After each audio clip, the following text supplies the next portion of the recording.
영광을 주께 찬송가 156장입니다.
영광을 주께 찬송가 301장입니다.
영광을 주께 찬송가 44장입니다.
다 같이 경배를 위해서 기도하시겠습니다.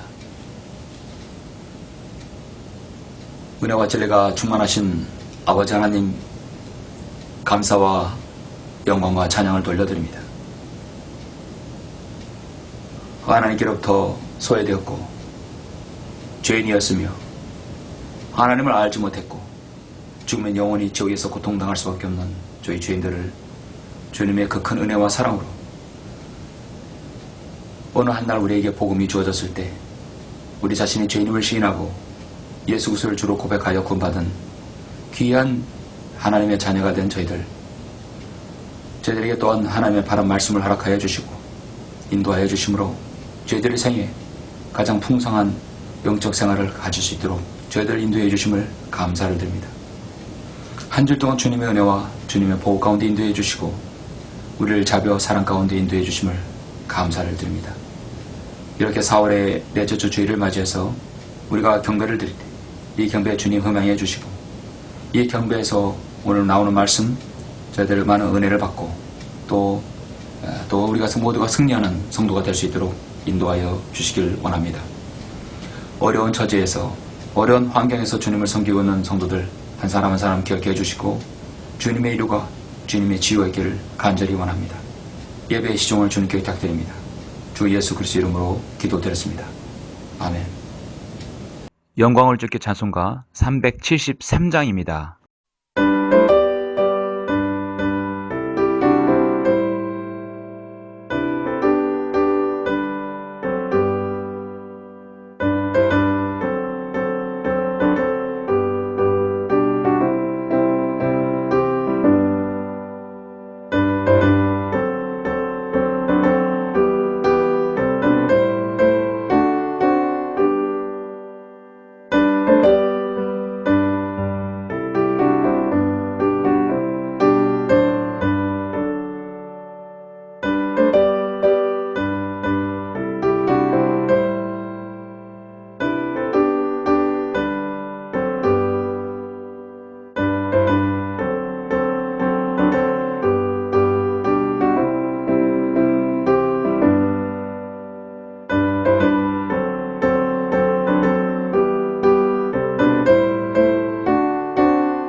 4월의 마지막 주, 4월의 넷째 주입니다. 오늘의 하나님의 말씀은 요한복음 5장을 보시겠습니다. 요한복음 5장 1절부터 16절까지 보도록 하겠습니다.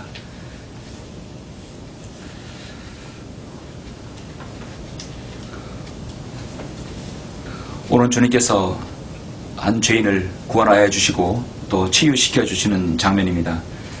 제가 먼저 1절부터 16절까지 봉독해 올리고 여기 은혜되는 말씀을 제가 전하겠습니다. 요한복음 5장 1절부터 봉독해 올리겠습니다. 이일 후에 유대인의 명절에 있어 예수께서 예루살렘으로 올라가시니라. 예루살렘에 있는 양시장 곁에 히브리어로 베데스다라고 하는 못이 있고 행각 5이 있더라. 그 안에는 수많은 병든 사람이 누워 있는데 소경과 절름발이와 혈기 마른 자들이 물이 움직이기를 기다리고 있더라. 이는 천사가 어떤 때 그 못에 내려와 물을 움직이게 하는데 물이 움직일 때 먼저 들어간 사람은 어떤 병이 있는지 낫게 있든지 낫게 됨이라. 그런데 38년 동안 병을 앓던 한 사람이 거기 있더라. 예수께서 이 사람이 누워있는 것을 보시니 그가 오랫동안 병든 줄 아신지라. 그에게 말씀하시기를 내가 낫기를 원하느냐고 하시니 그 병든 사람이 대답하여 주여 물이 움직일 때 나를 못에다 밀어 넣어줄 사람이 없나이다. 그래서 내가 가는 도중에 다른 사람이 내 앞에 내려가나이다 라고 하니라. 예수께서 그에게 말씀하시기를 일어나서 내 침상을 들고 걸어가라. 일어나서 내 침상을 들고 걸어가라 하시니 그 사람이 즉시 나은지라. 자기 침상을 들고 걸어가니 그 날은 안식일이더라. 그러므로 유대인들이 병고침을 받은 사람에게 말하기를 안식일인데 내가 침상을 들고 가는 것이 합당치 아니하도다 라고 하니 그 사람이 그에게 대답하기를 나를 낫게 해주신 그분이 내게 말씀하시기를 내 침상을 들고 걸어가라고 하더이다 라고 하더라. 그들이 그 사람에게 묻기를 너에게 내 침상을 들고 걸어가라 한 그 사람이 누구냐고 하더라.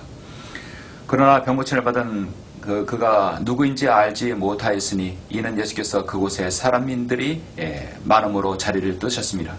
그 위에 예수께서 그 사람을 성전에서 만나 그에게 말씀하시기를 보라 내가 나도다. 더 악한 일이 내게 일어나지 않도록 이제는 더 이상 죄를 짓지 말라고 하시더라. 그 사람이 가서 유대인들에게 자기를 고쳐준 사람은 예수였다고 말하더라. 그러므로 유대인들이 예수를 박해하고 또 죽이려고 하였으니 이는 주께서 그 일들을 안식일에 행하셨기 때문이라 하면 16절까지의 말씀입니다. 제가 한 번씩 기도하시고 잠시 말씀을 전하겠습니다.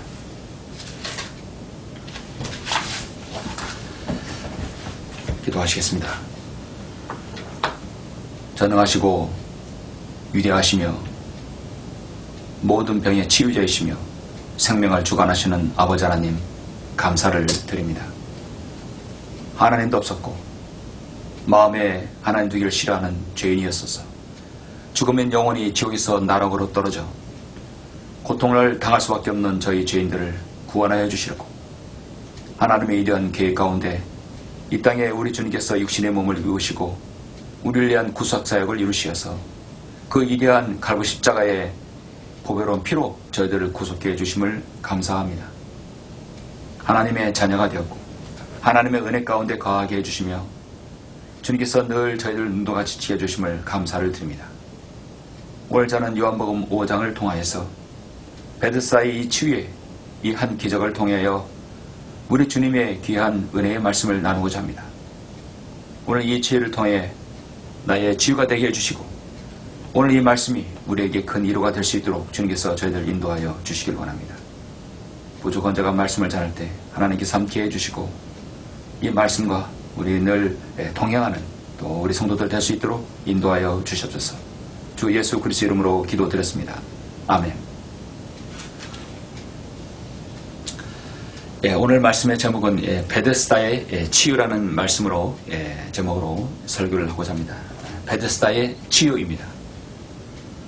여러분 가운데 자라면서 이 세상에서 지금까지 살아오는 동안 아무런 상처 없이 자란 분이 혹 있으십니까? 그 상처는 마음의 상처든 육신의 상처든 누구에게나 있을 것입니다. 성장하는 가운데 겪는 아픔이 없는 사람은 이 세상에 없습니다. 한 번도 넘어져 본 적도 없고 다리에 피를 흘려본 적도 없고 아파서 병원에 가본 적이 없는 사람은 이 세상에 거의 없을 것입니다. 신체적인 상처보다 우리는 더 깊은 상처들에 마음의 상처도 때로는 있습니다. 여러분 가운데 마음의 상처와 또 어떤 정신적인 여러 가지 어려움들, 외상 후 스트레스 어떤 장애라든지 혹시 마음 가운데 있는 분 계십니까? 육신의 질병의 고초와 육신의 질병의 상처는 또 치유가 되면 보지 않으면 잊어버릴 수 있습니다. 그러나 마음의 치유, 마음의 상처, 마음의 참으로 힘든 일은 오랜 기간 동안 기억이 됩니다. 그렇기 때문에 이 땅에 반드시 교회가 있고 믿음의 공동체가 있어야 됩니다. 그렇기 때문에 이 땅에 복음이 있고 바로 진리의 말씀이 있어야 됩니다. 그래서 그 복음의 진리의 말씀, 하나님의 말씀을 통해서 우리는 무엇인가 치유를 받을 수 있습니다. 이 땅에 교회와 선교가 존재하는 이유는 바로 이 땅에 많은 상처를 받고 치유받고 또 치유받는 성도가 필요하기 때문입니다.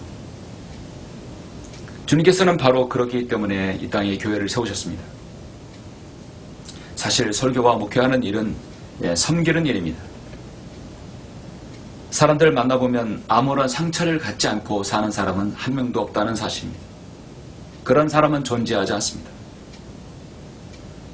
사람들은 자신이 어려우면 그 어려움을 어떻게든 해소하려고 발버둥을 칩니다. 여러 가지 종교와 여러 가지 사상과 여러 가지 책들, 많은 심지어 무당까지 찾아가서 그 문제를 해결하러 갑니다. 중요한 것은 자신의 처지를 이해해주고 보듬어주는 사람의 말을 듣게 되어 있고 그런 사람을 찾아가게 된다는 것이죠. 함께 어려움을 공감해주고 함께 어려움을 인정해주는, 그런데 그것이 진리가 없다면 그 얼마나 그 사람에게 결과가 좋지 않겠습니까?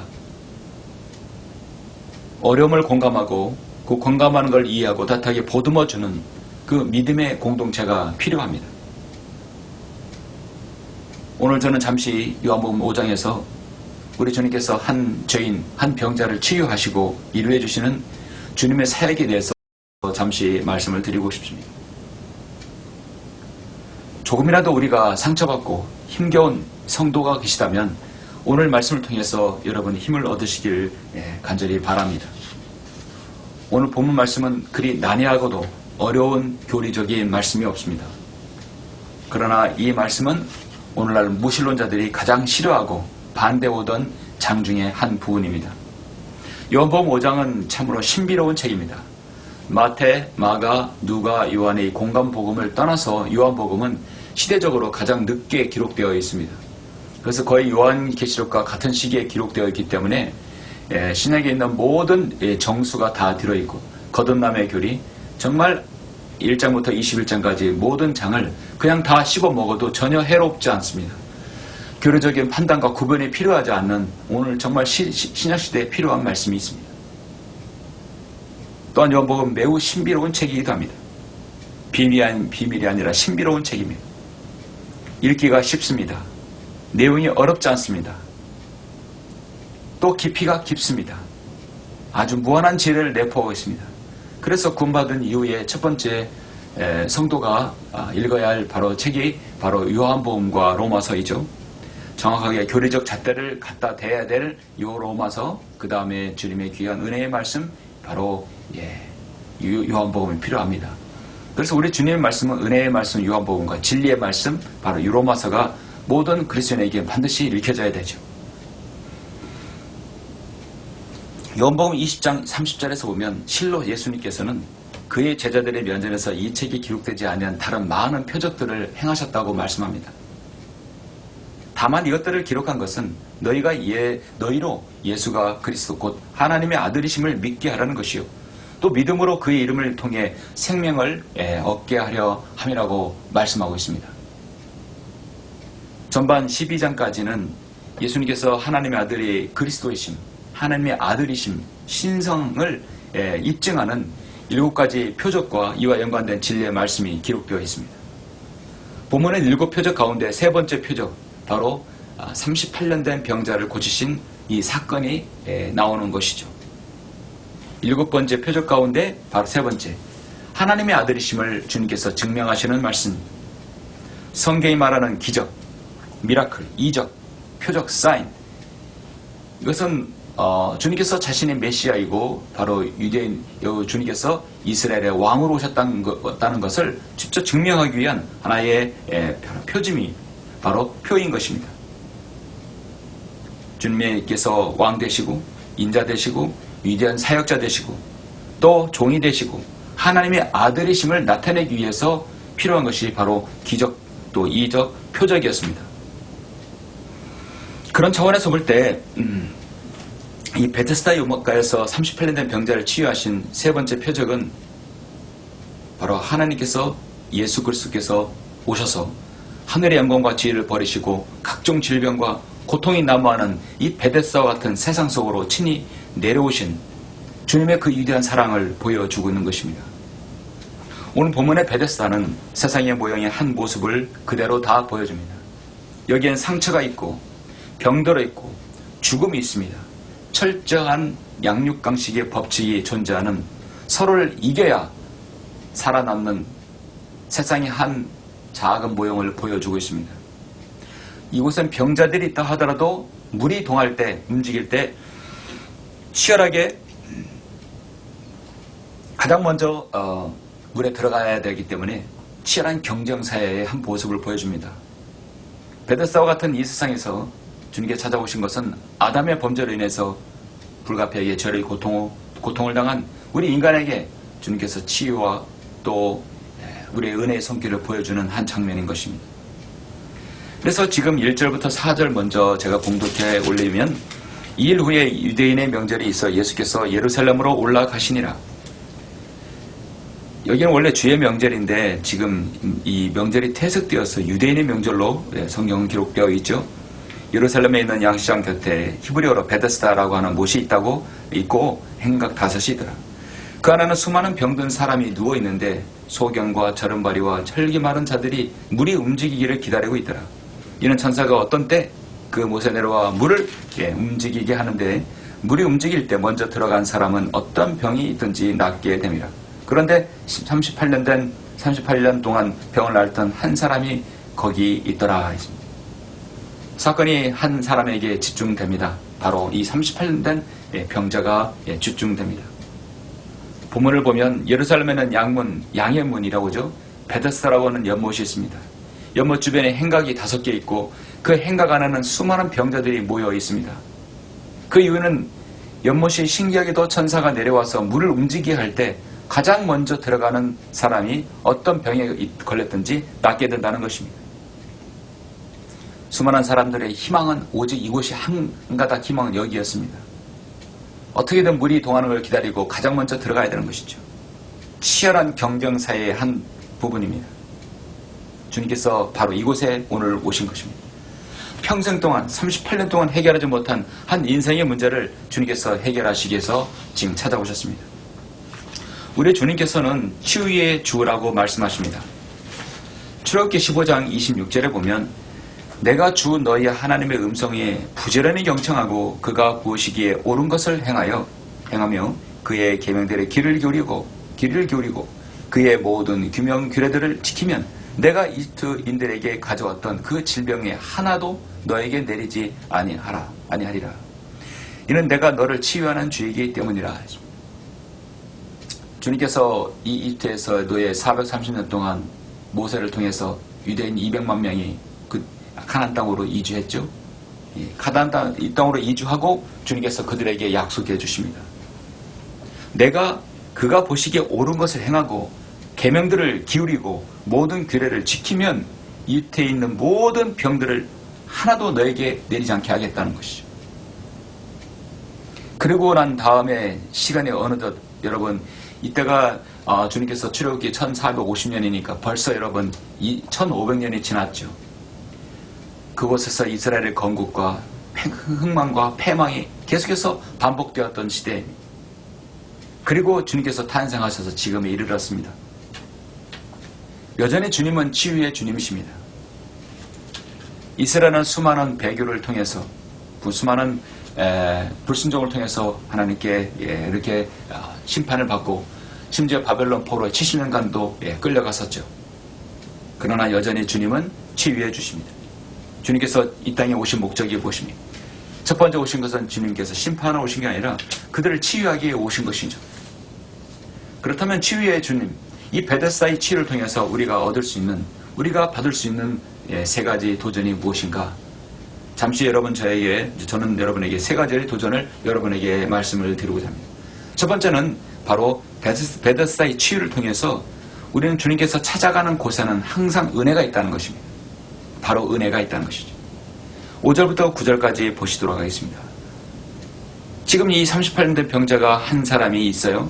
6절 예수께서 이 사람이 누워있는 것을 보시니 그가 오랫동안 병든 줄을 아신지라. 그에게 말씀하시기를 내가 낫기를 원하느냐. 그 병든 사람이 대답하여 주여 물이 움직일 때 나를 못에다 밀어 넣어줄 사람이 없나이다. 그래서 내가 가는 도중에 다른 사람이 내 앞에서 내려가나이다. 내 앞에 내려가나이다.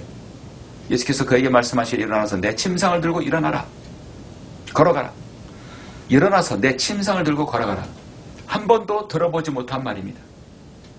그 사람이 즉시 나은지라. 하시니 즉시 나은지라. 자기 침상을 들고 걸어가니 그 날은 안식일이더라. 이제 종교 지도자에게는 시기가 발동한 것이죠. 건수가 잡힌 겁니다. 자, 주님께서 가신 곳에는 항상 은혜가 있습니다. 이 베데스다의 연못은 예루살렘 동쪽 성문의 하나인 스테반 문, 바로 이 사자문에서 성 내부 쪽으로 가까이 위치해 있습니다. 이 연못은 예수님 당시에 성 북쪽 벽 가까운 벽에 있습니다. 성전으로 들어가는 양의 문 곁에 위치하고 있다고 요한복음 5장 2절에서 말씀하고 있죠. 이 연못은 본래 주님께 탄생하기 바로 200년 전 시몬의 대제사장으로 있었던 세워진 바로 이 폭이 보통 100m 정도, 너비가 62m 정도, 깊이가 7, 8m의 두 개의 쌍둥이 연못입니다. 상당히 깊은 연못입니다. 넓고 깊은 연못입니다. 키드론 시내가에서 빗물이 모아져서 성전에 물을 공급하기 위한 목적으로 이렇게 또 치료, 또 의학적으로, 종교적으로도 이 연못이 만들어진 것이죠. 그런데 이 치유의 이 베데스다의 연못에는 아주 어떤 그 환자들이 병자들이 치유되는 그런 효과가 있다고 알려진 것이죠. 이 베데스다라는 것은 자비의 집입니다. 죄를 용서받는 자비의 집이라는 것이죠. 수많은 주위의 병자들, 그간 살면서 얼마나 많은 죄들을 지켰습니까? 그곳에 바로 자비의 집이라는 베데스다에 그들은 온 것입니다. 아예 평생 거기다 진을 치고 장사진을 놓고 그냥 거기서 사는 사람도 있겠죠. 물이 동하기를 바라는 것입니다. 어떻게 보면 베데스다 이 자비의 집은 환자 수용소라 해도 과언이 아닐 것입니다. 그곳에 바로 38년 동안 누워 움직일 수 없는 병자 하나가 있습니다. 이름은 모르겠습니다. 세상에서 낙담과 실망과 절망, 아무것도 기대할 수 없는 그런 사람이었습니다. 여기에서 주님의 은혜에 진한 향기를 맡을 수 있습니다. 예수님께서는 예루살렘 양문 곁에 있는 베데스다 못으로 가셨고 수많은 병자 중에 유독 38년 동안 바로 누워있는 이 병자를 주님께서 만나시고 그에게 주님은 말씀하십니다. 내가 낫기를 원하느냐? 내가 낫기를 원하느냐? 그 병든 사람이 대답하기를 주여 물이 움직일 때 나를 못에다 밀어놓을 사람이 없나이다. 베데스다의 치유의 사건은 21세기 우리에게도조차 상상할 수 없는 초자연적인 은혜와 동일합니다. 세상 그 어떤 병도, 세상 그 어떤 의학도 치유할 수 없는 그는 주님께서 이런 말을 말씀하셨을 때 그는 이 세상에서 가장 놀라운 말을 듣게 된 것입니다. 내가 낫기를 원하느냐? 치유 불가능한 병자에게 낫기를 원하는 했을 때는 얼마나 반가운 소리입니까? 낫기를 원하느냐? 그는 주여 물이 움직일 때라고 먼저 들어간 사람이 이기는 내가 이렇게 밀어 넣어줄 사람이 없다는 것입니다. 여기 있는 모든 사람들은 스스로 구원할 수 없는 사람입니다. 영적으로 소경이요, 귀머거리요, 안전뱅이요, 혈기 마른 자들입니다. 자력으로 하나님을 볼 수 없는 사람, 하나님을 볼 수 없고 하나님의 음성을 들을 수 없고 절망의 자리에서 절대 일어날 수 없는 그런 사람이었습니다. 생명의 길을 걸어갈 수 없는 사람이었습니다. 여러분, 이 혈기 마른 이 사람, 38년 동안 앓던 이 사람은 무엇이 희망이 거기다 걸겠습니까? 아무것도 없는 것입니다. 그에게 내가 낫기를 원하느냐, 한 죄인이 구원받기 전에 내가 구원받기를 원하느냐 했을 때 그 구원받는 사람은 정말 구원받기 원한다고 얘기해야 할 것입니다. 38년 된 병자도 마찬가지입니다. 내가 낫기를 원하느냐 했을 때 그의 대답은 낫기를 원하는데 누가 나를 못에다 밀어둘 사람이 없나이다. 스스로 자력으로도 구원받을 수 없는 사람이라는 것이죠. 우리는 자력으로 하나님 나라를 스스로 볼 수 없고 찾을 수 없고 하나님을 만날 수 없는 그런 사람들이었습니다. 38년 된 병자와 같은 그런 사람이 그런 우리도 위에 그런 사람이었습니다. 스스로 선을 행하고자 스스로 무엇을 하고자 해도 우리는 그 선으로 구원받을 수 없는 그런 사람이었습니다. 그래서 로마서 5장 6절에 보면 우리가 아직 죄인이 있을 때 그리스도께서 우리를 위하여 죽으심으로써 하나님께서는 우리를 향한 그의 사랑을 나타내셨느니라고 말씀합니다. 38년 된 병자는 그저 기다릴 뿐입니다. 그 기다림은 지루함의 연속이고 38년 동안 이어졌습니다. 언제나 그 사람의 시선은 못이 움직일 때 그 연못에 시선이 가 있었습니다. 밤낮 없이 우연의 한때를 놓치지 않기 위해서 그래도 먼저 그 물이 움직이는 걸 보기 위해서 오로지 시선을 거기에만 향했던 것입니다. 우리가 죄인이 구원받기 전에는요, 오로지 그 시선은 한 곳에 향하게 되어 있습니다. 자신의 원하는 곳에 한 곳에 가게 되어 있습니다. 온갖 신음소리에 사람들이 그렇게 힘들고 고통받는 중에도 시선은 한 곳에 가게 되어 있습니다.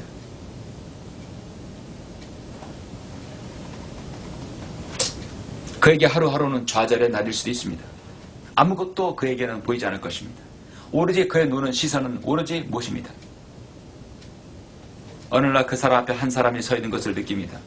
그렇지만 그는 바라볼 수 없습니다. 그 한 분이 바로 바로 주님이시죠. 그에게 묻습니다. 내가 낫기를 원하느냐? 내가 낫기를 원하느냐? 자신의 길을 의심할 수 없습니다. 의심할 수밖에 없죠. 아직 한 번도 들어보지 못한 말입니다. 그는 고독한 존재요, 대화할 이웃이 없는 그런 외로운 한 죄인에 불과했던 것입니다. 내가 낫기를 원하느냐? 기도 응답을 받으면서 기도할 때 가장 간절히 바라는 것이 무엇입니까? 그대가 무엇을 원하느냐? 당신이 무엇을 원하느냐? 에스더 5장 3절에서 왕이 그에게 말하기를 그렇게 기도가 갔는데 이제 자신의 민족 전체가 하만에 의해서 계략에 당하기 직전에 그는 기도하고 갔을 때 그 기도 응답이 무엇입니까? 왕후 에스더예요. 그대가 무엇을 원하느냐? 그대의 소원이 무엇이냐? 왕국의 절반이라도 그대에게 주게노라 했습니다. 여러분, 기도했을 때 가장 듣기 좋은 기다리는 말이 바로 내가 무엇을 원하느냐. 마태복음 20장 21절에서 주님께서 그녀에게 말씀하시를 내가 무엇을 원하느냐. 그녀가 주께 말씀드릴 나의 두 아들을 주의 왕국에 하나는 주의 오른편에 하나는 주의 왼편에 앉게 하여 주옵소서. 주님께서는 한 죄인에게 내가 무엇을 원하느냐 얘기는 주님께서 다 지금 주실 수 있다는 얘기죠. 생명의 주님을 만나면 생명을 줄 수 있고 극단적인 현장에서 만나면 거기서의 해결 방책을 만날 수 있는 것입니다. 받을 수 있는 것이죠. 주님이 가는 곳에는 그래서 항상 은혜가 있고요. 주님이 가는 곳에서는 치유가 있습니다. 38단 병자는 고통 중에 그 누구도 치유할 수 없는 그런 병을 알았지만 내가 낫기를 원하는 했을 때 아무도 나를 이 연못에 밀어줄 사람이 없습니다. 자신의 처지를 철저히 주님께 아뢰었던 것입니다. 주님은 단 한마디 했었습니다. 일어나서 내 침상을 들고 걸어가라. 주님께서 이 한 말씀에는 능력이 있던 것이죠. 그리고 그 사람이 즉시 나은지라 자기 침상을 들고 걸어가니 그날은 안식일이더라 했습니다. 이것은 남의 이야기가 아닙니다. 저와 여러분이 이렇게 베드사와 같이 생존 경쟁이 치열하고 무린정하고 이런 세상에서 우리가 주님을 만났을 때는 한가득 희망이 생기고 은혜가 우리에게 있는 것입니다. 절망에 처한 나를 살리려고 주님께서 오셨고 병든 나를 치유하시려고 주님께서 오셨고 죽었던 내 혼 영이 거듭나기 위해서 주님께서 나를 찾아오셨고 죽으면 내 혼이 영혼이 지옥에서 나로 떨어질 수밖에 없는 나를 구원하시기 위해서 나를 찾아오셨습니다. 지옥에 빠질 나를 저 새 잔을 하늘나라로 인도하기 위해서 주님께서 오셨습니다. 주님이 찾으신 것은 바로 하나님의 전적인 은혜입니다.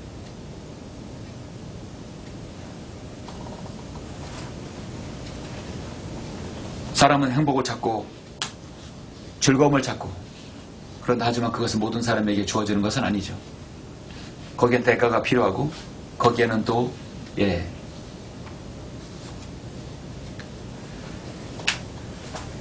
하나님께서는 한 죄인을 구원하실 때 내가 낫기를 원하느냐 이렇게 말씀하셨으니 내가 구원받기를 원하느냐 그렇다면 우리는 그렇습니다. 그러나 자신의 처지를 분명히 얘기해야 되겠습니다. 나를 못에다 미룰 사람이 없나이다. 나는 죄인입니다. 나는 스스로 구원할 수 없습니다. 나를 스스로 내 인생에 해결할 책이 없습니다. 그럴 때 주님께서 내가 내 입으로 주 예수를 시인하고 또 하나님께서 그를 자기로부터 죽은 자로부터 살리신 것을 내 마음에 믿으면 구원을 받으리라. 하나님께서 우리에게 요구하시는 것은 단순한 믿음입니다. 내 마음에 믿으면 구원을 받으리라. 우리는 믿어서 구원받은 것이죠. 주님께서 일어나서 내 침상을 들고 걸어가라. 그리고 즉시 나은 것입니다. 베데스다와 같은 이런 곳은 그 어느 누구도 스스로 구원할 수 없는 부분이 있습니다. 특히 38된 병자는 그렇습니다. 그 38된 병자의 모습이 바로 나의 과거의 우리의 모습이었다는 사실입니다. 베데스다의 치유를 통해 우리는 또 무엇을 알 수 있는 것인가? 두 번째로는 시험을 이기는 승리가 있다는 것입니다. 10절부터 13절에 나오지요. 그러므로 유대인들이 병고침을 받은 사람에게 말하기를 안식일인데 내가 침상을 들고 가는 것이 합당치 아니하도다. 유대인들이 또 마음에 비수를 꽂네요. 지금 38년 된 이 병자가 그 자신의 소원의 모든 문제를 다 풀었는데 물에 들어가지 않고도 주님께서 치유해 주셨는데 안식일에 이렇게 치유받는 것은 합당치 않다고 말하는 겁니다. 여전히 안식일에 이런 것은 치유받지 않고 여전히 병자로서 머물러 있어야 한다는 것이죠. 그 얼마나 이 사람에게는 상처이고 또 원치 않은 말입니까? 그 사람이 그에게 대답하기를 나를 낫게 해주신 분이 내게 말씀하시기를 내 침상을 들고 걸어가라 하더이다. 나를 낫게 해주신 그분께서 하라고 하셨기 때문에 나는 그런 것입니다. 그들이 그 사람이 묻기를 너에게 내 침상을 들고 걸어가라 한 그 사람이 누구냐? 그러나 병고침을 받은 사람은 그가 누구인지를 알지 못하였으니 이는 예수께서 그곳에 사람들의 많음으로 자리를 짰습니다.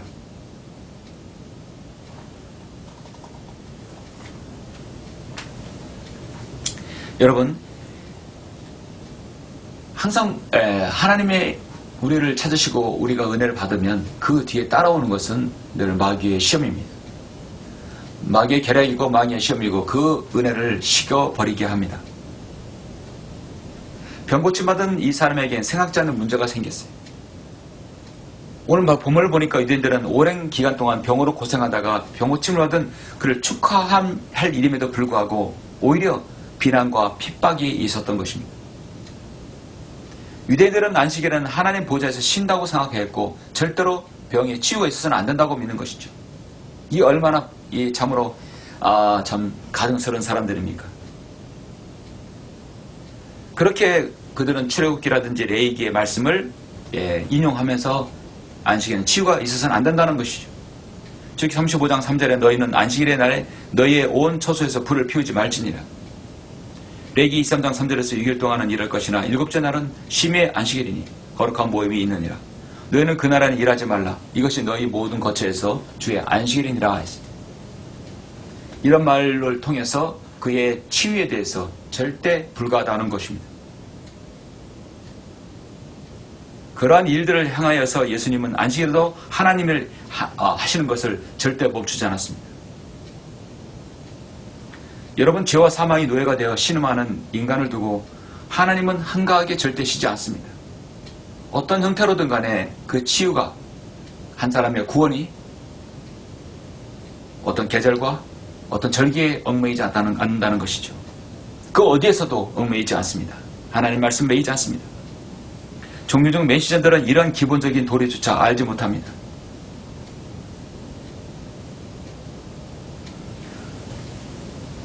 하나님께서 인류를 구속하시고자 하는 그 마음에 하나님 그 사랑의 그 손길은요, 멈춰서는 안 되는 것이죠. 누구누구를 통해서, 어떤 사람들을 통해서 안 되는 것이죠. 멈춰서는 안 되는 것입니다. 이 하나님 말씀은 누구든 펴볼 권리가 있고, 그 하나님 말씀은 누구에게도 적용될 권리가 있는 것입니다. 누가복음 6장 6절에서 보면 이런 말씀이 있는데요. 또 다른 안식일에 주께서 회당에 들어가서 가르치시는데 거기에 오른손이 마른 사람이더라. 그때 서기관들과 바리새인들은 주께서 안식일에 병을 고치는가를 지켜보고 있었으니 이는 그에게서 고소할 구실을 찾으려 함이더라. 마찬가지 이 요한복음에 있는 베데스다의 치유도 그들이 그렇게 기다리고 있었던 것이죠. 그들은 주님의 은혜를 맛보지 아니하고 주님께서 주시는 그 승리를 맛보지 아니하고 오로지 어떻게 하면 고소할 구실만 찾고 있는 것이죠. 이 얼마나 죄악된 생각, 마귀의 생각들입니까? 그러나 주께서 그들의 생각을 아시고 한쪽 손이 마른 그 사람에게 말씀하시기를 일어나서 가운데 서라고 하시니 그가 일어나서더라. 그리고 나서 예수께서 그에게 말씀하시기를 내가 너에게 한 가지를 묻겠노라. 안식일에 선을 행하는 것이 타당하냐? 아니면 악을 행하는 것이 타당하냐? 생명을 구하는 것이 타당하냐? 아니면 죽이는 것이 타당하냐? 주님은 정면으로 그들에게 일침을 놨습니다. 그들 모두를 둘러보시고 그 사람이 말씀하시기를 내 손을 펴라고 하시자 그가 그리하니 그 손이 다른 한쪽과 같이 온전하게 회복되더라. 그러자 그들은 분노로 가득 차서 예수를 어떻게 할까 하고 서로 의논하더라. 이것이 바로 주님을 거절한 사람들의 공통점이에요. 하나님의 은혜는요, 어떤 시대, 어떤 어디에도 장소와 시대와 불문을 여러분 가리지 않습니다. 그러나 그 어디에도 항상 마귀의 힘은 다가오고 있는 것이죠.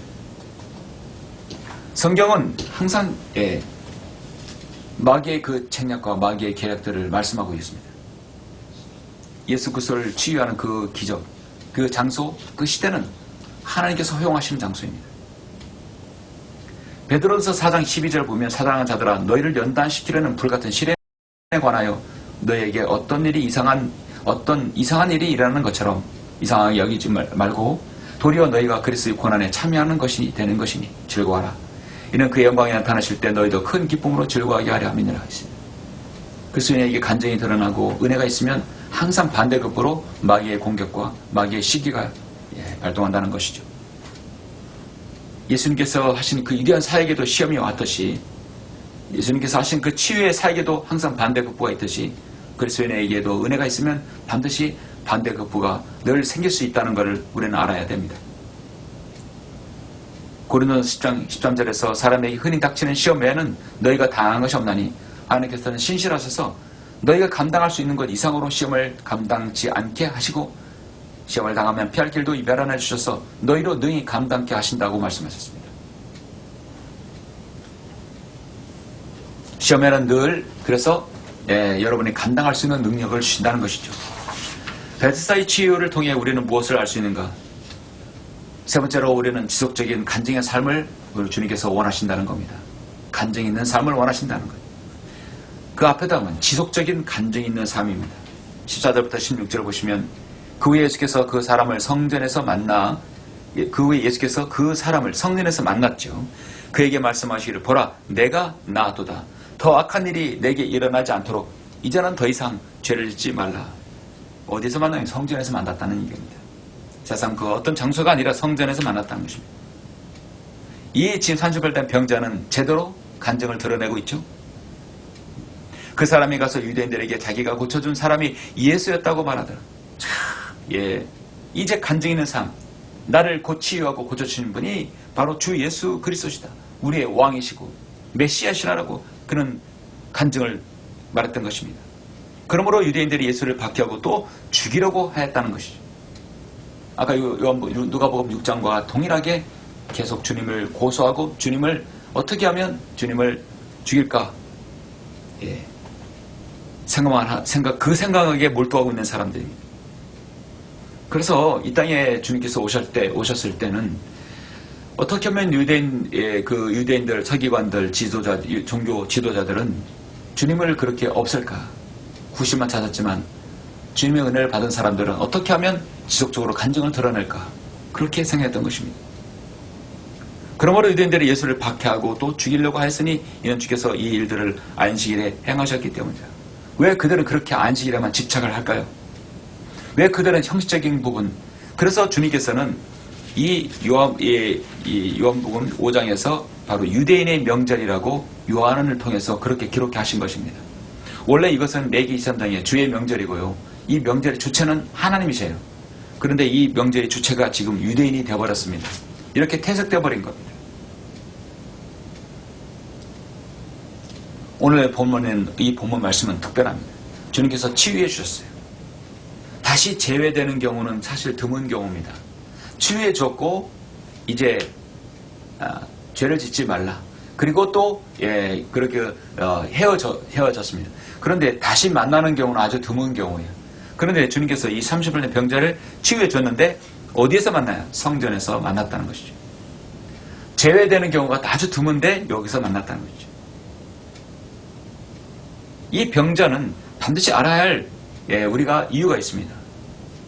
이 자신을 고쳐주신 분이 누구라는 것을 이 병자가 스스로 시인하는 것이 바로 유대인의 왕이시고 메시아이신 주 예수 그리스도라는 사실입니다. 다시 만난 것이 우연일까요? 우연이지 않습니다. 그리스도인의 삶도 만남도 우연이 없습니다.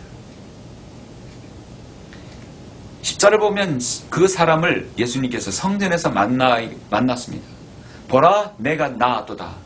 더 이상 악한 일이 내게 일어나지 않도록 이제는 더 이상 죄를 짓지 말라. 그런 다짐했겠죠? 예. 병고침을 받은 죄인들은 어떤 사람은 들로 산으로 다시 세상으로 돌아갈 수도 있어요. 다시 가족의 부모로 돌아갈 수도 있어요. 그러나 어떤 사람은 그 은혜가 너무 감사해서 성전에 와서 경배하며 지속적으로 나를 고쳐주신 분이 예수님이라는 사실을 사람들에게 알릴 수 있고 간증할 수 있다는 것입니다. 그래서 구받은 이후에 우리는 늘 성전의 중심, 교회의 중심의 삶을 살아야 되겠죠. 그 우리가 만나는 장소는 바로 이 공동체의 모임의 장소이죠. 자, 모임의 장소가 중요한 것이 아니라 모임 그 자체가 중요한 것입니다. 그래서 우리는 지속적으로 우리는 교제를 해야 돼요.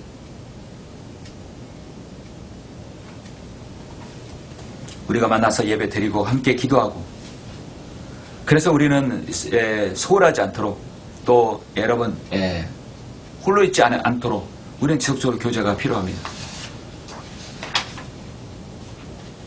더 이상 죄를 짓지 말라. 이제부터 간증 있는 삶을 살라는 것입니다. 고린도후서 12장 9절에 보면 주께서 내게 말씀하시를 내 은혜가 내게 충분하도다. 이는 내 능력이 약한 데서 온전하게 됨이니라. 그러므로 내가 매우 기쁘게 나의 약한들을 자랑하리니 이는 그리스도의 능력이 내게 거하게 함이니라 했습니다. 그리스도의 능력이 내게 거하게 한다는 것은 그리스도의 예수 그리스도의 능력과 예수 그리스도의 그 향기가 지속적으로 나에게서 날린다는 것입니다. 요한일서 5장 10절에 보면 하나님의 아들을 믿는 자는 자기 안에 그 증거가 있다고 했습니다. 지속적인 간증이 있어야 한다는 것이죠. 하나님을 믿지 아니하는 자는 하나님을 거짓말쟁이로 만드나니 이는 하나님께서 그 아들에 관하여 주신 증거를 믿지 아니하기 때문이라. 주님께서는 우리를 구원하였을 뿐만 아니라 지속적인 관심과 은혜를 주시기를 원하십니다. 또 우리는 지속적인 바로 그 간증을 드러내기를 원하십니다. 우리는 이렇게 엄청난 은혜를 받으면서 우리가 어떤 죄를 범하게 되거나 더 심하게 이렇게 하게 되면 주님의 책망을 받을 수 있다는 것을 명심해야 됩니다. 하나님의 은혜를 받는 것도 중요하지만 그 은혜를 우리가 잘 간직해야 되는 것이죠. 사랑하는 성도들 말씀을 믿겠습니다. 오늘 주님께서 명절날 들리신 이 베데스다 연못가에 모인 사람들은 모두 다 어떤 사람들입니까? 병자들입니다. 한마디로 이 사회에서 철저하게 소외되고 힘든 자들입니다. 또 한편으로는 아주 경쟁사의 한 부분을 볼 수 있습니다. 이 세상에 상처받지 않는 사람이 없고 상처가 없는 사람이 어디입니까? 사실 이 세상은 한마디로 베데스다의 연못가에 있는 사람들이에요. 절망의 사람들, 스스로 구원할 수 없는 사람들, 오직 하나님의 은혜를 기다려야만 사는 사람들. 그 하나님의 은혜가 있을 때 그들은 선택해서 예수 그리스도를 구주를 믿어야 될 사람들입니다. 절망과 낙담과 상처에 있는 그 안에 있는 사람들에겐 우리 주님의 은혜밖에 없습니다. 하나님께서 우리에게 은혜를 주셔서 예수 그리스도를 믿게 하여 주시고 하나님의 구원 계획이 있을 때 우리는 그 사실을 받아들이고 구원받는 것이죠.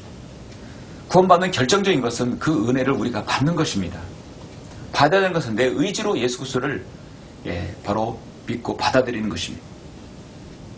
하나님께서는 강권하셔서 그 사람을 선택하기로 구원받기로 예정된 사람에게 강제로 구원을 주시는 것이 아닙니다. 받아들인 것입니다. 내가 낫기를 원하느냐? 낫기를 원합니다. 그런데 누군가 나를 밀어줄 사람이 없습니다. 나는 스스로 구원할 수 없습니다. 오직 주님의 은혜입니다. 바로 그것입니다. 주님은 한 죄인을 찾아가 은혜를 주셨고 시험을 이기는 승리를 주셨고 지속적인 간증을 드러내라고 주님은 말씀하십니다. 사도행전 28장 27절에서 주님께서 이렇게 말씀하십니다. 이 백성에게 가서 말하되 너희는 가서 듣기는 들어도 깨닫지 못할 것이요 보기는 보아도 알지 못하리라. 이 백성의 마음이 무뎌지고 그들의 귀는 듣는데 둔하고 그들은 자기들의 눈을 감았으니 이는 눈으로 듣지도 못하고 귀로 듣지도 못하며 마음으로 깨닫지도 못하고 회심하지도 못하게 되어 나로 그들을 치유하지 못하게 하려 함이라 했습니다. 오늘날 이스라엘의 상태입니다. 이스라엘은 하나님께 구원시키려고 그들은 선택된 백성이지만 유대인들을 십자가에 못 박아버렸고 그리고 예루살렘은 철저히 파괴되었고 하나님께서 기적적으로 그들을 다시 그들의 고토로 모이게 하셔서 이스라엘 독립케 했고 지금 현재 이르렀습니다. 그러나 이스라엘은 현재 어떻습니까? 세계의 화약고가 중심이 되어버렸습니다. 끊임없는 아랍 국가들과의 전쟁이 계속 일어나고 있습니다. 그들은 민족적으로 반드시 다시 부활해야 합니다. 혹독한 대환란을 거쳐야 될 것입니다. 성경 말씀대로 마음이 무뎌지고 귀는 듣는데 말씀을 듣는데 둔하고 자기들은 눈을 감았고 눈으로 보지도 못하고 귀도 듣지도 않는 마음도 깨닫지도 못하는 그런 우둔한 사람들이었고 아직까지 주님을 마음에 영접하는 회심하지도 않은 사람들입니다. 오늘날 유대인의 상태입니다. 나는 치유해 주라고 출애굽기 15장에서 말씀하신 그것을 알지도 알지 못하고 있어요. 참으로 안타까운 민족입니다. 그러나 여러분은 어떻습니까? 우리는 참 올리브나무가 아니라 돌 올리브나무에서 접붙임을 받아서 구원받았죠. 우리는 저와 여러분은 이방인들이었습니다. 바로 은혜의 주님을 우리는 믿었고 주님의 사랑의 주님을 믿었습니다. 그리고 우리의 모든 것은 치유받았고 우리는 구원받은 것입니다. 성경은 주님께서 마태복음 11장에서 수고하고 무거운 짐진 자들아 다 내게로 오라. 그러면 내가 너에게 쉼을 주리라. 나는 마음에 온유하고 겸손하니 내 멍에를 메고 나에게서 배우라. 그러면 너희가 너희 혼의 쉼을 얻으리라. 이는 내 멍에는 쉽고 내 짐은 가볍기 때문이라 말씀하고 있습니다. 주님은 자신의 멍에를 메고 나에게서 쉬어라 말씀하고 있습니다. 이 땅에 수고하고 무거운 짐진 자들이 얼마나 많고 그렇게 거기에서 이외인 사람이 결코 없습니다. 저 여러분, 우리는 상처가 있었고 또 치유가 필요한 사람들이었습니다. 그러나 주님을 만나서 모든 것이 해결되었고 받았고 은혜를 받았고 승리를 받았고 지속적인 간증을 우리는 드러내야 될 것입니다. 그러한 성도들이 되시길 간절히 바랍니다. 기도하시겠습니다. 온 우주를 창조하시고 동일한 능력으로 세상을 관장하시는 아버지 하나님 감사드립니다. 요한복음 5장에서 주님은 이 베데스다 이못에서 38년 된 병자를 치유하셨고 그에게 은혜로 다가가서 치유하여 주셨고 그는 그 은혜를 맛보며 지속적인 간증을 드러내기 위해서 주님 말씀에 순종하였습니다. 이 땅에 사는 모든 사람은 치유받아야 됩니다. 그것이 첫 번째는 자신의 영적인 치유입니다. 죽었던 영을 예수 그리스도를 통해서 살아나 거듭나서 구원받아야 됩니다. 그리고 하나님의 말씀을 통해서 지속적인 우리의 영적인 치유가 필요합니다. 하나님의 말씀을 통해서 성장이 필요하고 하나님의 말씀을 통해서 우리에겐 소망이 필요합니다. 주님, 우리 이 땅에 살면서 많은 어려움 가운데 정말 베드스다 연못 같은 치열한 이런 경쟁사회와 또 이렇게 세상의 한 국한 면모를 우리는 볼 수 있지만 우리는 이곳에서 치유받았고 구원받았습니다. 아직도 얼마나 많은 베데스다 연못이 사람들이 즐비하고 있습니까? 그들은 스스로 구원할 수 없고 스스로 자신의 문제를 해결할 수 없는 사람들이 너무나 많습니다. 주님, 우리 그리스도인들을 통해서 이곳에 우리가 가서 정말 주님의 복음을 전하고 지속적인 간증을 드러나는 성도가 될 수 있도록 주님 인도하여 주십시오. 감사를 드립니다. 주 예수 그리스도 이름으로 기도드렸습니다. 아멘. 영광을 주께 찬송가 408장입니다.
다 같이 기도하심으로 예배를 마치겠습니다.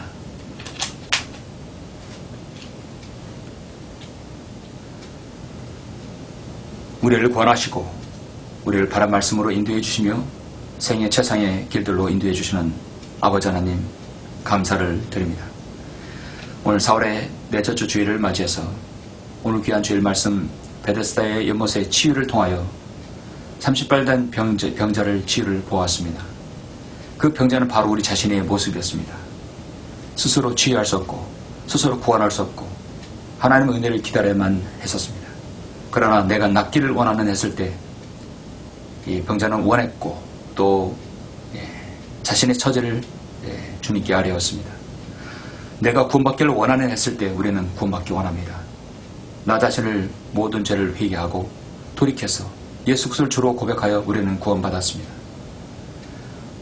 우리는 오늘 이렇게 베데스다 연못의 한 치유를 보면서 그 치유가 바로 나의 치유가 되게 해주시고 이 병자의 승리와 이 병자의 간증이 바로 우리의 간증이 될 수 있도록 주님 인도하여 주시길 원합니다. 우리는 지속적으로 주님의 영광을 드러낼 수 있도록 아름다운 간증 드러내기를 원합니다. 많은 마귀의 방해와 많은 회박책들 우리가 이겨 승리할 수 있도록 저희들 도와주시고 함께 해주시길 원합니다.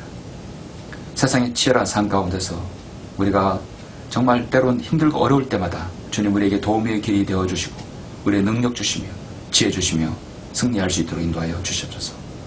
모든 것을 감사드립니다. 주 예수 그리스도 이름으로 기도드렸습니다. 아멘.